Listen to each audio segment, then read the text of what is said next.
Hello, Tom, aka Gedeon here for Tabletop Tap Room. And today's episode we're calling 80s Nostalgia. There's been an upswing in 80s nostalgia, mostly linked to the successful TV show Stranger Things.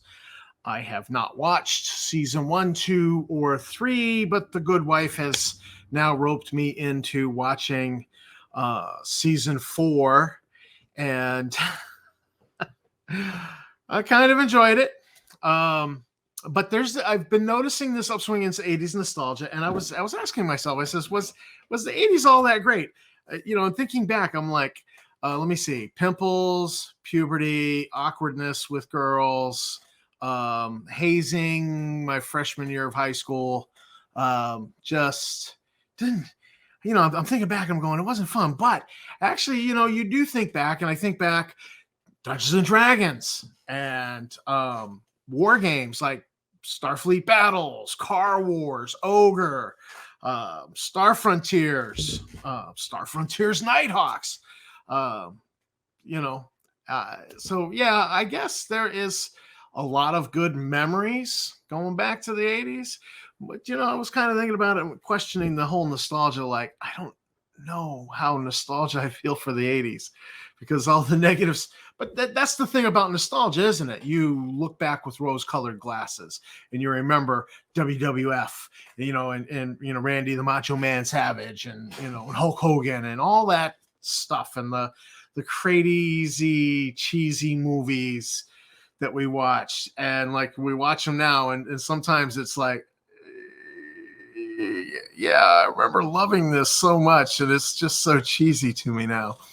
So, but there definitely is this thing to this upswing on 80s nostalgia. And I came across, and I'm going to talk about two different RPGs that are cashing in on the 80s nostalgia. Now, the first one, I'm not going to review it all because I think Professor Dungeon Master, seen here from Dungeon Craft is his channel. If you've not checked it out, it's really good.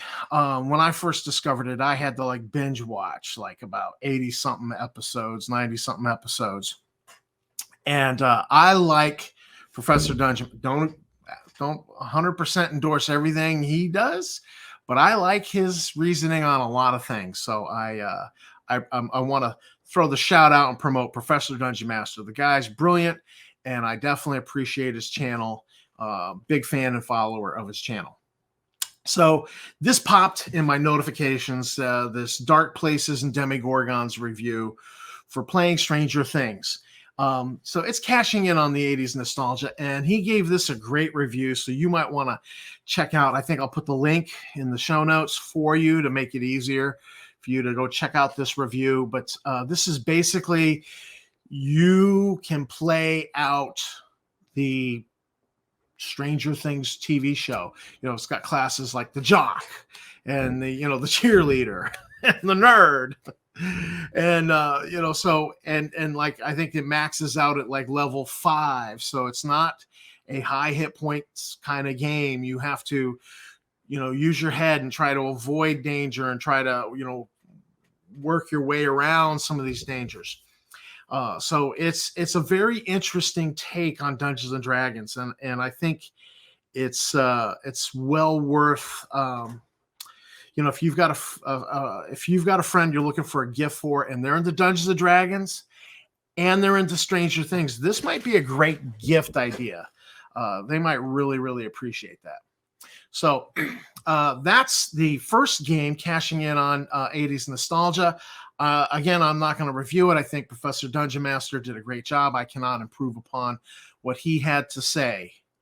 But let me bring up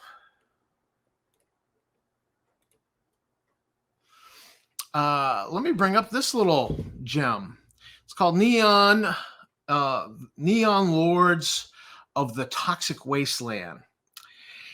This is basically what would happen if the 80s had a menage a trois with WWF wrestling, Gamma World RPG, and murder hobos with a shotgun.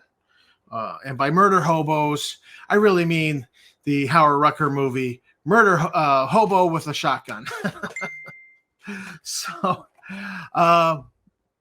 this is what you would get if like you crossbred those four things. You would get this. And now I'm not going to review the game proper. I'm going to review the quick start rules, because there's a lot of people, you know, when you go on Drive-Thru RPG, a lot of people gave written reviews, you know, that it's gonzo, over the top 80s, you know, you even roll for a hairstyle, you know, there's a table in character creation, the roll for hairstyle. That table did not appear in the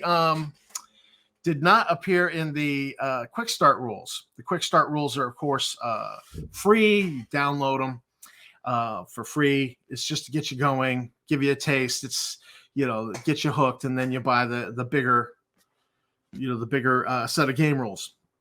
So what I thought I would do is I would do the quick start rules, and I bought a solo adventure. The problem now, the solo adventure was only $1. You know, like, break my heart, twist my arm, buy a solo adventure. The solo adventure actually requires the core rules. So I didn't run the solo adventure. I was going to kind of do like a double review of two different products here. But without core rules, I just said, all right, screw it. And so what we're going to review is character creation with this. Now, I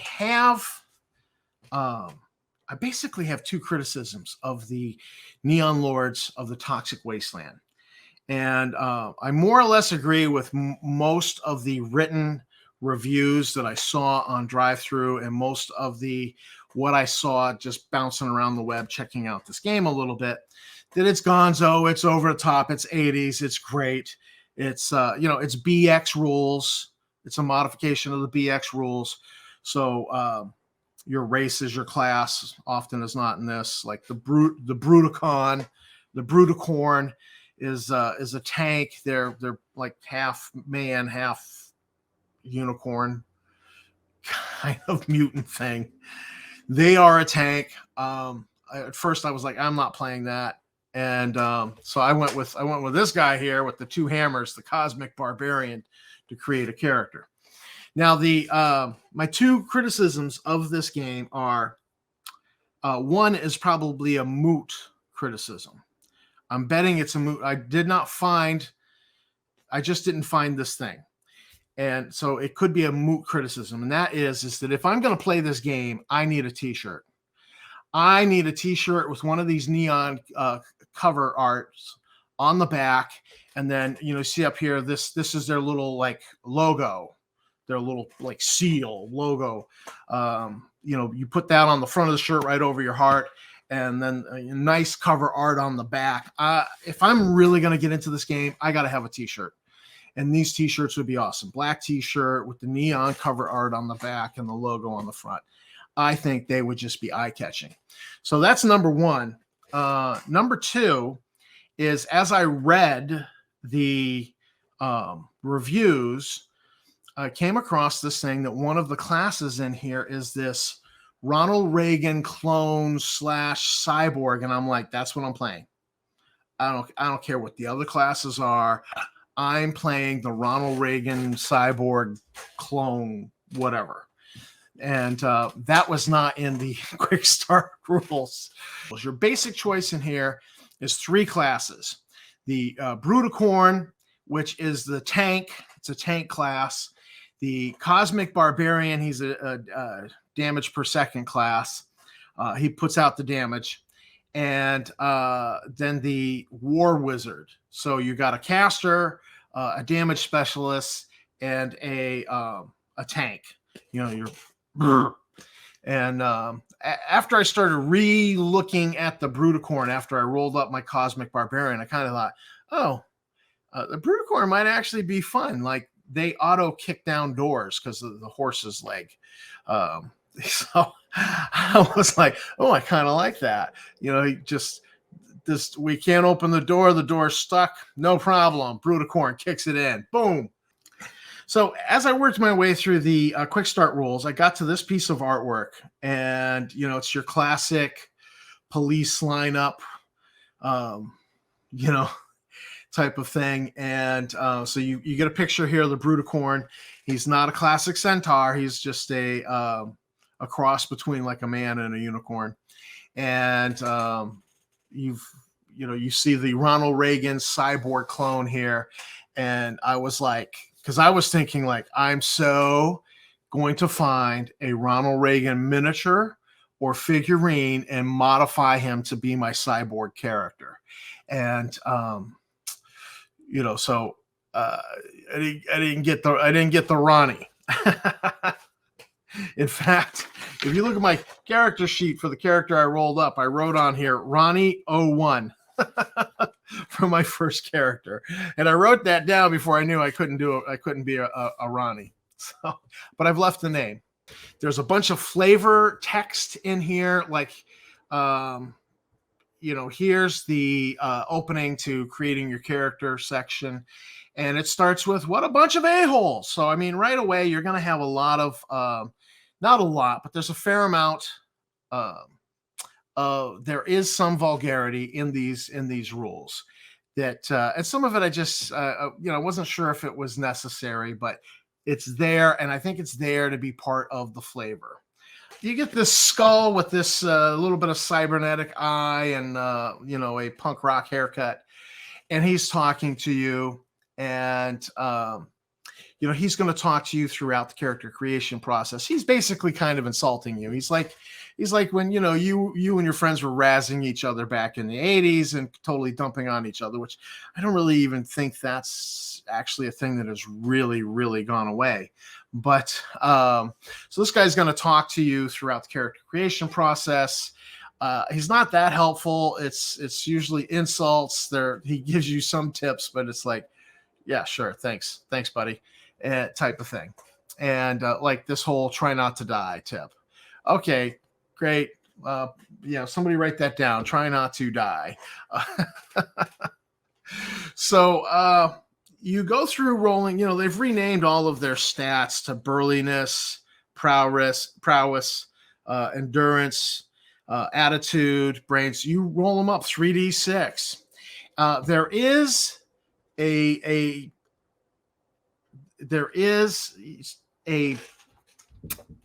one modification that you can make. You can pick one of these ability scores before you roll it.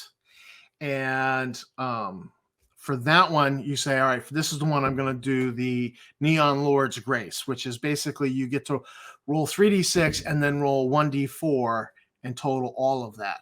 However, whatever you get on that D4, you also add it to your sleaze score. And so basically, I think it's the attitude score helps you when you're within the civilized cities. But when you're out in the wasteland, it's your sleaze score that gets you ahead. Your sleaze score does not help you within the civilized cities.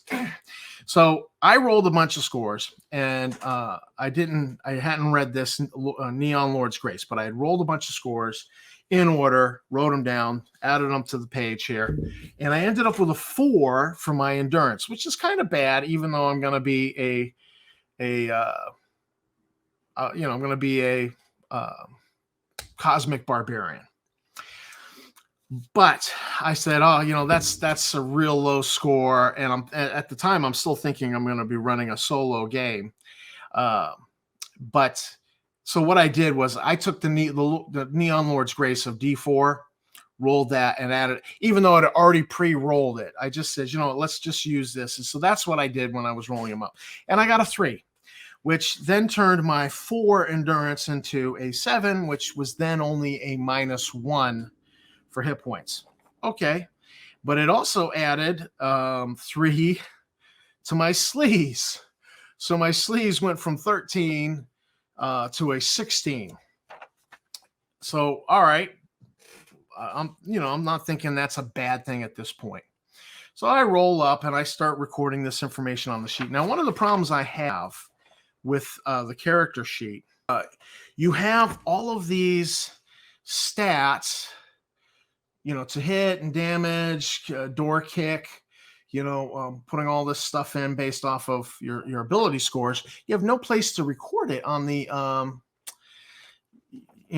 the character sheet. Like, so right here, I originally started writing in my scores in this column under score. And then I thought, no, I'm going to write them in over here in this block. And then I crossed out score and I wrote mod, and I put my modifiers in that column. Was a little adaptation I did. And then, like my hit dice, being a cosmic barbarian, his hit dice is 1d8. So I wrote 1d8 over here, and then I just put in -1 for my low endurance. My speed, being a cosmic barbarian, it's 30, but it's 45 if I'm juiced. So I've got cosmic dust that I can snort, and it juices me for 2 turns, but not actually 2 turns. It's funny because you read the Cosmic Barbarians thing, and it says, oh yeah, when you juice, the effects last for 2 turns. But then at the very end, what does it say? It says nose for the good stuff. You have a nose for the good stuff. And when you have a nose for the good stuff, it actually means your juiced out effects last for 4 turns. So, and the juiced out effects is basically he goes berserk in combat. So, you're working your way through this. The fact that it was in one place it's 2, but why didn't you just start with it at 4? I don't know. And it's entirely possible maybe I can supply cosmic dust to like a Brudicorn. He snorts it, but he only gets the effects for 2 turns. I don't know. So as I worked my way through this, I then discovered with the sleaze factor that there's this sleaze and the holy smiter. You can be a holy smiter. You're a religious person who is there to smite the bad people, I guess. And but you cannot be a holy smiter with a sleaze higher than 12, which is okay because I actually rolled a 13 and then I had a +3 to it, so I now have a 16. But if you have you have 2 options. If your sleaze is higher than 12 and you want to be a holy smiter, basically like a paladin, I guess. But you can re-roll a new holy smiter, start over, or you can become a fallen smiter from the beginning of the game with these additional perks. Now, I didn't see any perks for being a holy smiter. But the fallen holy smiter definitely has some perks. He gets a free choice of handgun, pistol, firearm. Well, yeah, sign me up. I'm a fallen smiter. And he gets a resistance to the negative effects of 1 drug of choice. I didn't find where the drugs were to choose from, like a list of drugs to choose from. Maybe they meant something in the equipment list because there's a lot of things that have drug-like effects in the equipment list. So resistance to the negative effect of 1 drug. I don't know what that is or how that plays out. Maybe that's more in the core rules. And then sleaze over 18. The only ability score that can and probably will go above 18. You can only get so smart, strong, cool, etc. But sleaze knows no bounds. Having a sleaze that high has some perks and also some drawbacks, as with everything in life. So there's pros and there's cons to the really high sleaze. And then fortune points. You roll 3d6 fortune points, and that's it. When you spend them, they're gone. You cannot get them back. You spend them for bonuses on dice rolls, but there's a lot of dice rolls you can't, like a death save. Can't spend them on a death save.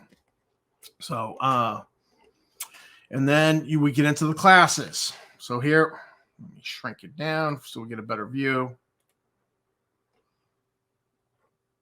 So here we have the Brudicorn, half bicorn, half machine, all attitude.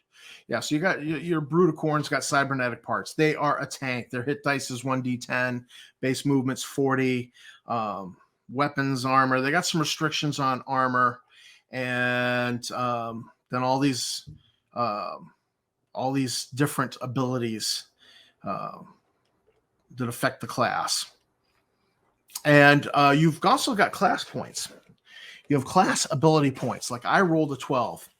And you can spend these to activate certain of your special abilities, your certain class abilities.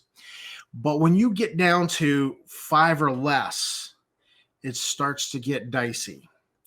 And you have to roll on this table. So when you're down to like 5 class points, you roll a d4. When you're down to 4, it's the next die up, and up to 20. And then when you get down to 1, I think it's like 2d20. So it could be very bad stuff on the higher end of this table happens. But and then there's all of this information with the crit, agility, resolve, and death save. These are your saving throws. But then the thing I found when I copied these off the Cosmic Barbarian table, I then found that he has a -1 for poison saves and a -1 for disease saves. And those aren't part of the standard saving throw. So I had no place to write it, and I wrote it in my notes on the character sheet. So you see here the Cosmic Barbarian. He can automatically dual wield one-handed weapons, and that means that he is rolling damage twice, and he takes the highest roll all the time. So he's basically doing damage with advantage, in 5e speak. And I'm like, yeah, it's pretty good. I like that. Don't mind that at all. And when he reaches 5th level, he can do the dual wield with 2-handed weapons, one in each hand. But that also, per the rules, means he's going to go dead last in combat. So that could be a bad thing. It could have consequences for him, or it could be a really good thing when he hits, especially if he's juiced up and then he hits. Because I believe if you're juiced up and you roll your 2 damage rolls, you actually, when you're juiced up, you add the damage together. So, being juiced up on the cosmic dust has a serious combat advantage. So definitely, when it's there are points in the game where, you really need it. You're going to juice. You're going to be, doing your dual wield and trying to max out the damage. So, and then I wrote down starting equipment here, 2 one-handed melee weapons, slick shades, fanny pack, 1d10, 1d6 times 10 starting gold. So I rolled all that out. I think I got 170 starting gold. I spent a bunch of it. I'm down to 103. You've got all these abilities, the class, cosmic class points table. Yeah, so when you get low on class points, you're rolling on this table, and bad stuff like result number 21. You explode in a glittering drug bomb. Everyone within 20 feet must make a death save or overdose from your blood, splattering them in the face. Not a good result. So it's very much a gonzo game, and you could have bad things happen to you in the game that you do to yourself. And just for scale, the 1 to 2 result here is a serious batch of the giggles.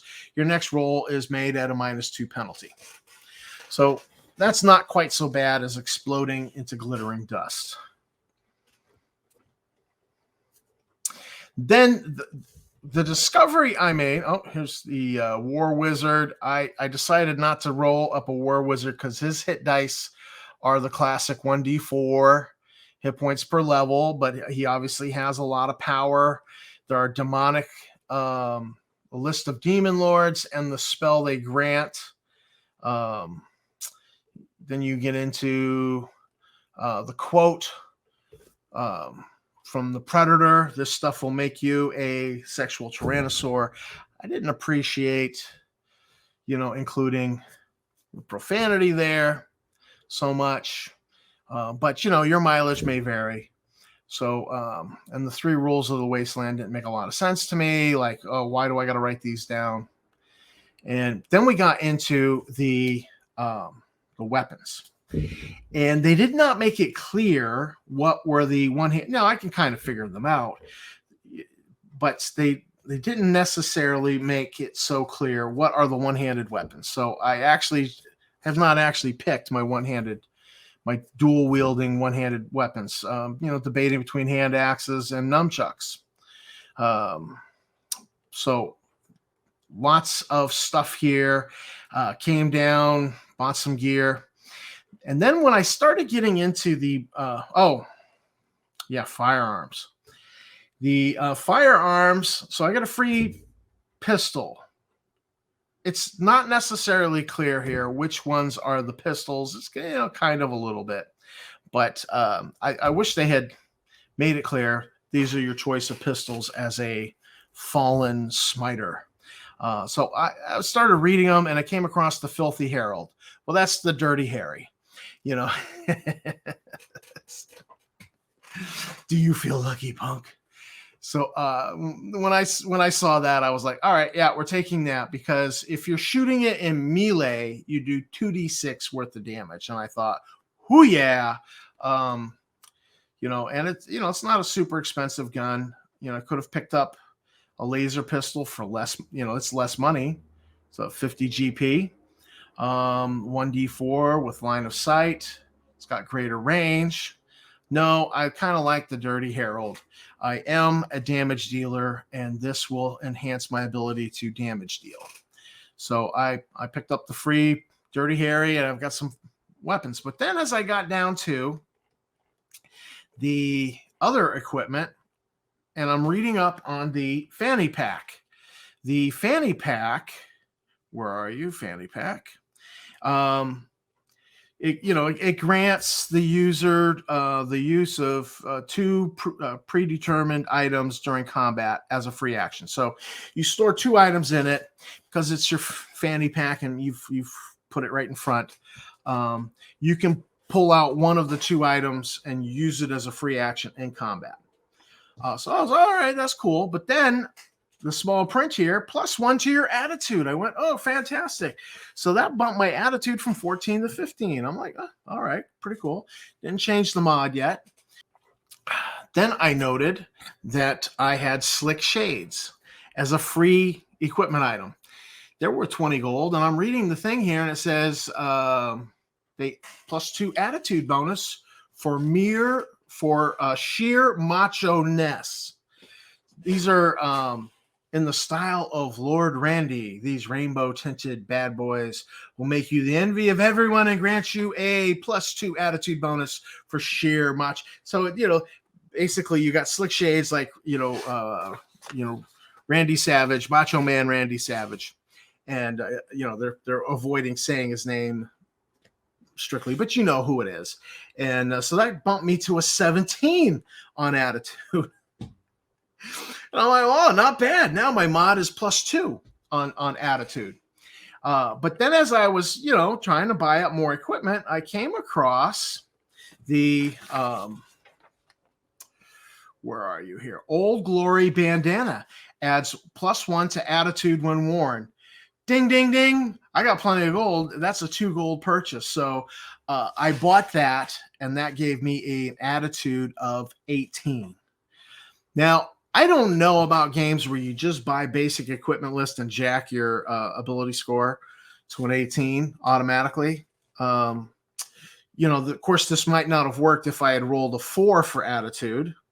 I would have just, through the equipment bonuses, I would have bumped it up, to 8. Still would have been a negative, I think. A negative mod. But so I have an 18 attitude. Part of that, 4 points of that is due to gear. So I started changing my thing, but then I thought, well, what if I lose an item of gear and I take it off the equipment list and I forget to change this? So I actually, in the box for the ability score, I actually wrote. So here under attitude, I actually wrote 14 plus, and I put 4 in for the equipment. And then I put my equals 18, and then I put my my mod over here, and the mod is 3. So right away, I'm starting the game as a player character with an 18 mostly because I have some cheap and free equipment that buffed my attitude. Now, I'm sure, other characters, they don't get the free fanny pack, the free slick shades. That's an automatic +3 in attitude for this character. So that's kind of almost a class feature for the Cosmic Barbarian. So I don't know about this. I just don't know how this really plays out in a game if I, as a game master, appreciate players being able to buff their ability scores just through equipment. And it's getting done at character creation. That makes it odd. So I don't know if it's a good thing or a bad thing. I'm just saying I've not played in a game before where you were able to do that. And so I'm finding it a bit of culture shock for me. Like, wow, I liked doing it for my character, but I don't know what my feelings would be as a game master. Suddenly everybody in the game has an attitude of 17 or 18. Which is probably fine. It probably doesn't change the game, because this is a game about hack and slash, murder hobos, go out and kill things and, shoot first, ask questions later. It is not intended to be a game of planning and strategy. It's gonzo.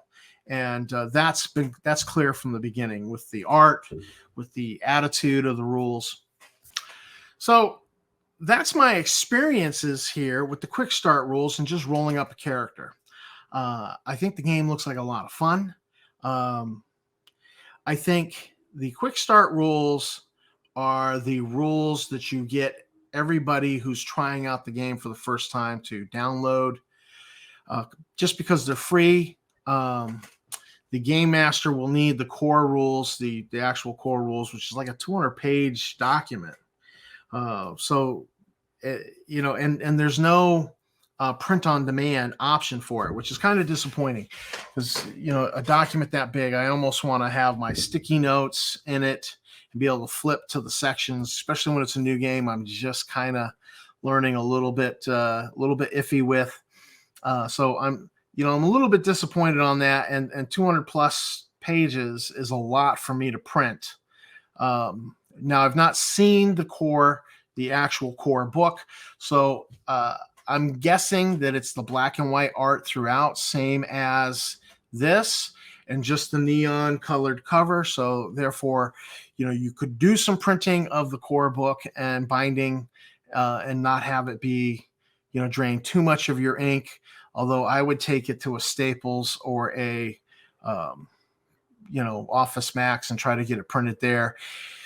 If you build a relationship with a person at a Staples or an Office Max, you can talk them into printing it and binding it for you, even though those stores have a policy of, we won't print copyrighted material. But if you build the relationship with them, you can sometimes get stuff printed. I definitely want to have the printed rules and then my sticky notes flagging different sections of the rules. So it looks like a really gonzo beer and pretzels. We're not taking this serious, because you could blow your last class point and then blow yourself up on the on that table. Have your guy explode into a ball, just a cloud of glitter and gore. See, same thing happens to the Bruticorn. There's a lot of glitter effects with the Bruticorn for some reason. But definitely an interesting game. Definitely cashing in on the 80s nostalgia. So that's my review of the quick start rules for the Neon Lords of the Toxic Wasteland. Very much a gonzo version of Gamma World. It's all 80s hairstyles. 80s shades, 80s attitude, 80s cheese. And this can be a different, this is definitely a different, if you need a break from a regular game, 3 or 4 sessions of this, I think would be a really fun time, taking a break. I think it'd be great as a con game at a convention. You see this is on the schedule, somebody's running it, I would try to jump in. Oh, and final thoughts on this game. I already stated that if you're going to play this game, you have to have a t-shirt. I also think you need to invest. If you're going to run a campaign of this game, all the players have to, and the game master need to invest in some 80s shades. Whether you got to go on eBay and buy them, or buy cheap repos, you got to do cool sunglasses for playing this game. So I think that's a requirement. And and then the t-shirts. And then if you're doing this around a tabletop, then I think you want to decorate the room with the movie poster for Hobo with a Shotgun. I think you just need to have that on the wall. Just put that on the wall behind where you sit as game master. So, 80s nostalgia. I want to forget the pimples, the puberty, the awkwardness with girls, the hazing, freshman year of high school, which wasn't fun, but definitely there are good memories, a lot of D&D, a lot of role-playing games, a lot of wargaming in the 80s, a lot of great movies we got in the 80s. Those are good memories. Predator 2, or did that come out in the 90s? I forget. But there's a lot of 80s cheese out there that sometimes you just kind of like gonna watch it just because. And 80s nostalgia is being cashed in on now. And here are 2 games that you could play that, depending on your bent. I can see somebody who would want to play Stranger Things, but maybe not Neon Lords. And I can see that some people would be like, oh yeah, Neon Lords is my game, but they would not be interested in Stranger Things. So definitely here's 2 options for the cash in on the 80s role-playing game area. So this is Tom from Tabletop Tap Room saying thanks for watching. Thanks to my subscribers. You guys are great, and keep on gaming.